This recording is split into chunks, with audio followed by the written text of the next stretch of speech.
नमस्ते। मेरा नाम डॉक्टर निखिल महाजन है। मैं श्री माता वैष्णो देवी नारायणा हॉस्पिटल में कार्डियोलॉजिस्ट हूँ, हृदय रोग विशेषज्ञ हूँ।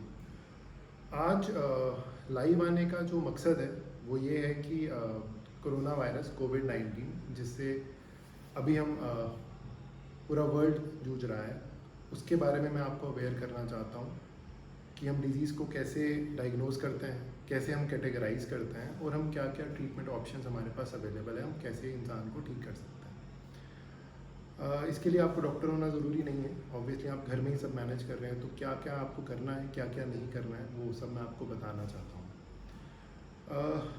कोविड-19 जो सबसे इम्पोर्टेंट बात मैं आपको जम्मू के हिसाब से आज बताना चाहता हूँ वो ये है कि अब हम कम्युनिटी स्प्रेड में आ चुके हैं। मतलब हम एक इंसान दूसरे इंसान को जो है कोविड-19 जो है वो फैला रहा है। तो अगर आप ये सोच रहे हैं कि हमारा हिस्ट्री ऑफ ट्रैवल नहीं है, हम कहीं बाहर नहीं गए थे, हमारे घर पे कोई बाहर नहीं गया था, तो आप गलत सोच रहे हैं। वो रीज़न अगर आप ढूंढेंगे कि नहीं अगर मुझे बुखार हो रहा है बट मैं तो कहीं बाहर से आया नहीं, कहीं मैं तो बाहर कहीं गया नहीं, तो वो गलत है।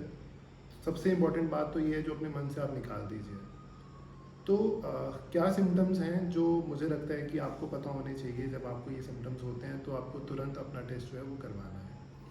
बुखार, जो हम नॉर्मल बोलते हैं कि हमें खांसी हो गई थी, नज़ला हो गया, ज़ुकाम हो गया, गले में दर्द हो रही है।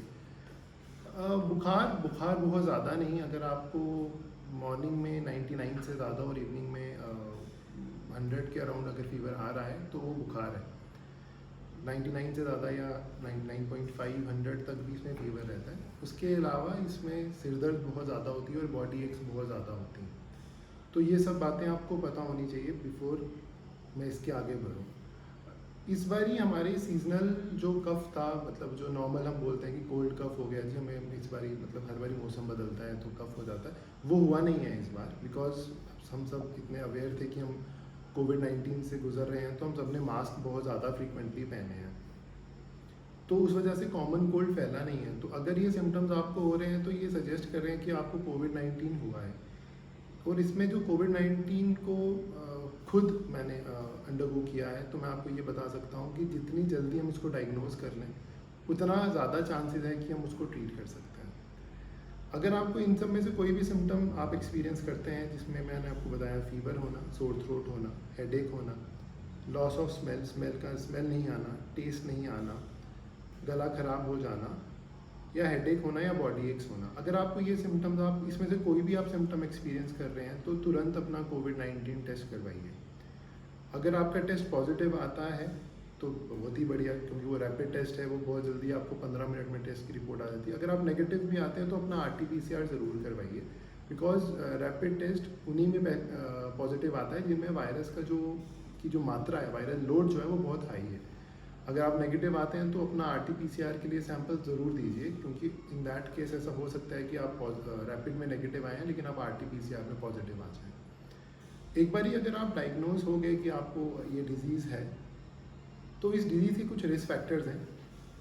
वो लोग जो पहले से ब्लड प्रेशर या शुगर के मरीज़ हैं, या किसी और वजह से इम्यूनो कॉम्प्रोमाइज्ड है, लिवर ट्रांसप्लांट, रीनल ट्रांसप्लांट, या उनकी एज मोर देन 60 एज बहुत ज़्यादा इंपॉर्टेंट है। अगर 60 से आप ज़्यादा हैं तो काफ़ी चांसेस हैं कि ये डिज़ीज़ जो है ये सिर्फ गले से ऊपर नहीं, अपर रेस्पिरेटरी जिसको हम बोलते हैं कि खांसी जुकाम हुआ और ठीक हो गया, लोअर रेस्पिरेटरी मतलब लंग्स में आपको इन्वॉल्व कर सकती है। यंगस्टर्स यूजुअली मतलब जो मैक्सिमम पेशेंट्स हैं वो अपर रेस्पिरेटरी ट्रैक इन्फेक्शन से ठीक हो जाते हैं। अगर आपको ये सिम्टम स्टार्ट होते हैं और आप पॉजिटिव हो जाते हैं तो इसमें हॉस्पिटल रश करके एडमिट होना बिल्कुल ही गलत है, बिकॉज जो सरकार ने बनाया है कि ये सिम्टोमेटिक या माइल्डली सिम्टोमेटिक घर रहेंगे वो बिल्कुल ठीक है। ऐसे पेशेंट्स को घर रहना है और उनका जो मैनेजमेंट है वो 3 तरह से बहुत इंपॉर्टेंट है। पहला है सिम्टोमेटिक ट्रीटमेंट, मतलब अगर आपका गला ख़राब है, आपको खांसी हो रही है तो आप सिर्फ एलेक्स लें। अगर आपको बुखार है, फीवर हो रहा है, तो आपने पैरासीटामोल लेनी है। एक और दवाई है इंडोमिथासिन 75 mg सुबह शाम आप लें। पैरासीटामोल से बेटर दवाई है इंडोमिथासिन, और बुखार ज़्यादा अच्छा कंट्रोल करती है और बॉडी में जो इन्फ्लेमेशन, सोजिश हो रही होती है, उसको भी ये कम करती है। तो पहले चीज़ है सिम्टोमेटिक, और पानी आपको खूब पीना है। सेकंड जो इसमें ट्रीटमेंट रहेगा वो ये रहेगा कि आपको अपनी इम्यूनिटी को बूस्ट करना है। इम्यूनिटी को आप कैसे बूस्ट कर सकते हैं? आप विटामिन सी लीजिए, आप विटामिन डी लीजिए, आप विटामिन ई लीजिए, ये सब आपको लेना है। ये सब आप जब लेंगे रिक्वायर्ड मात्रा में, विटामिन सी की जो डोज़ है इसमें वो 3 से 6 ग्राम है प्रतिदिन। विटामिन डी की जो डोज़ है वो 60,000 यूनिट्स हैं प्रतिदिन, और विटामिन ई की जो डोज़ है वो 400 मिलीग्राम सुबह और शाम है। ये आप 5 से 7 दिन आप लेंगे। और जो थर्ड पार्ट है ट्रीटमेंट का वो ये है कि हमें अपने आप को आइडेंटिफाई करना है कि क्या हम सिर्फ अपर रेस्पिरेटरी ट्रैक्ट इन्फेक्शन के बाद ठीक हो जाएंगे, या हमारे में कुछ ऐसी हमारे में कोविड-19 की उसके हमारी लंग्स को इन्वॉल्व करने की जो पॉसिबिलिटी है या जो रिस्क है वो ज़्यादा है। वो रिस्क हमारे में ज़्यादा है या नहीं है, उसके लिए हम कुछ ब्लड टेस्ट कराते हैं। वो हर एक पेशेंट में इंडिकेटेड है। आप अपनी बीमारी के तीसरे या चौथे दिन ये टेस्ट करवाइए। ये टेस्टों की जो लिस्ट है ये आप मेरी वॉल पे देख सकते हैं, जिसमें हम सोजिश के जो मार्कर्स होते हैं जिसको हम ESR, CRP, इंटरल्यूकिन 6 और फेरेटिन हम करवाते हैं।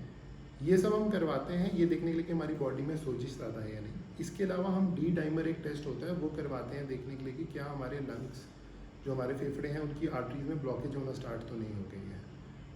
क्योंकि कोविड-19 में जो बाद में पेशेंट जिनको निमोनिया होता है, हाई रिस्क हो जाते हैं, वेंटिलेटर पे जाना पड़ता है, ऑक्सीजन लगानी पड़ती है, उन पेशेंट्स में ना ये टेस्ट पहले से ही बढ़ना शुरू हो जाता है।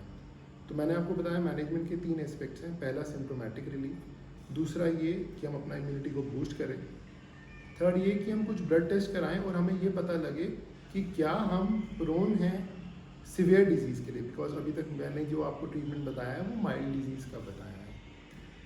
सिवियर डिजीज़ के बारे में कुछ बातें हैं जो आपको पता होनी चाहिए। उसमें सबसे पहली बात ये है कि severe disease usually first weekend पे आती है। वीकेंड मतलब पहले जो बीमारी को 6, 7, 8 दिन हो जाते हैं, तो चांसेस होते हैं कि लंग्स की इन्वॉल्वमेंट, फेफड़ों में जो है इन्वॉल्वमेंट होना स्टार्ट हो जाए।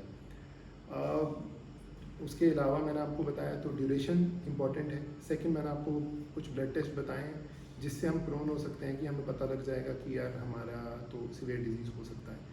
थर्ड पॉसिबिलिटी है जो आपके सिम्टम्स होते हैं। अगर सिम्टम्स इंट्रैक्टेबल मतलब जो ठीक नहीं हो रही है, वैसा कफ हो रहा है, सांस फूल रहा है, छाती में दर्द हो रही है, तो ये वो सिम्टम्स हैं जो आपको ये बताते हैं कि नहीं अब हमें हॉस्पिटलाइजेशन की ज़रूरत पड़ सकती है। इसके अलावा जो नेक्स्ट स्टेप है वो ऑक्सीजनेशन का है। देखिए माइल्ड डिजीज़ में बॉडी में कभी भी ऑक्सीजन कम नहीं होगा, तो ऑक्सीजन आप कैसे देख सकते हैं? बहुत सिंपल है। सरकार पल्स ऑक्सीमीटर हर एक पेशेंट जो पॉजिटिव हो रहे हैं उनको आप फ्री ऑफ कॉस्ट दे रही है। आप पल्स ऑक्सीमीटर ले लीजिए, अपनी सैचुरेशन को चेक करते रहें। सैचुरेशन अगर आपकी किसी भी टाइम पे लेस देन इक्वल टू 92 मतलब 92 या उससे कम होती है, तो वो आप रूम एयर पे, ऑब्वियसली आप रूम एयर पे आप सांस ले रहे हैं, किसी भी टाइम पे अगर इससे कम हो जाती है तो चांसेस रहेंगे कि आपकी लंग्स की जो इन्वॉल्वमेंट है वो ऑलरेडी हो चुकी है। तो वैल्यू याद रखिएगा 92 या उससे कम। तो अगर ऐसी कोई वैल्यू आती है तो आपने तुरंत, तो ये मैंने आपको बताया कि कैसे कैसे हम सिवियर डिजीज़ को डायग्नोज कर सकते हैं। पहला ये कि फर्स्ट वीक के अंत पे आती है। सेकंड ये आपके सिम्टम्स वर्सनिंग हो जाएगी। थर्ड ये जो ब्लड टेस्ट हमने पहले क्योंकि वो हमें दर्शा देंगे कि आप सिवियर डिजीज़ में जा सकते हैं।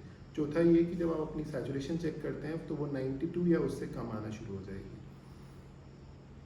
कुछ लोगों की हो सकता है जिनको लंग्स की पहले से बीमारी होती है COPD, उनमें 88 से 92 तक वैसे भी नॉर्मली रहता है। तो उन पेशेंट्स में लेस देन इक्वल टू अगर 88 जाती है वैल्यू 88 या उससे कम, तो हम सोचते हैं कि हाँ इन पेशेंट में प्रॉब्लम हो सकती है। ऐसे पेशेंट जिनमें प्रॉब्लम होती है, ऐसे पेशेंट्स को हम यूजुअली एडवाइस करते हैं कि आप एक CT स्कैन करवाइए चेस्ट का। एक्सरे इंपॉर्टेंट है, एक्सरे से हमें पता आइडिया लग जाता है कि हाँ बीमारी है या नहीं, बट जो इसमें फुल प्रूफ जो टेस्ट है, जो स्टैंडर्ड गोल्ड स्टैंडर्ड है, वो एक HRCT चेस्ट है। जब हम HRCT चेस्ट करते हैं तो उससे हमें पता लग जाता है, उसमें एक स्कोरिंग सिस्टम होता है जिससे हम स्कोर कर लेते हैं कि इस पेशेंट को निमोनिया है या नहीं है। अगर उस पेशेंट को निमोनिया है तो हम ऐसे पेशेंट्स को दाखिल करते हैं, ऑक्सीजन वाला बेड देते हैं, और उसके अलावा जो दवाइयाँ जो मैंने आपको बताई हैं इसके एडिशन में कुछ दवाइयाँ होती हैं जो हमने उन पेशेंट्स को देनी होती हैं। आज का जो मेरा सेशन था वो सिर्फ इस सेशन मैं आपको बताना चाहता था कि कैसे हम इस बीमारी को डायग्नोज कर सकते हैं, क्या सिम्टम्स हैं, कैसे हम डायग्नोज करते हैं, हम कैसे कैटेगराइज करते हैं। और आप अपने घर पे जो हम जैसे हम सरकार बोल रही है एसिम्प्टोमेटिक पेशेंट आप घर पे रहें, तो क्या एसिम्प्टोमेटिक पेशेंट को क्या क्या करना है, मैंने आपको समझाया क्या क्या आपने दवाइयाँ लेनी है और क्या ब्लड टेस्ट आपने कराने हैं, ताकि आप इस चीज़ के लिए पहले ही तैयार रहें कि हाँ मुझे आगे जाके ये बीमारी जो है वो वर्सन भी हो सकती है। थैंक यू, नमस्ते।